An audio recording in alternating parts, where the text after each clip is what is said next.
How to deposit or withdraw on crypto.com DeFi wallet. Hi everyone, welcome back to our channel. Today in this tutorial, I'll be showing you the ways to deposit or withdraw on crypto.com DeFi wallet.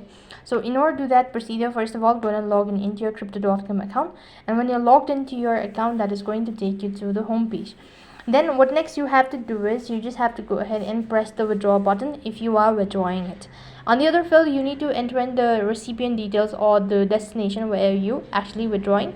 Select the cryptocurrency, enter in the exact amount and confirm the transaction. And likewise, for the deposit procedure, you just have to go and press the deposit method, and you also need to add the source from where you are actually depositing, whether it's your bank account, credit card, or some other crypto app.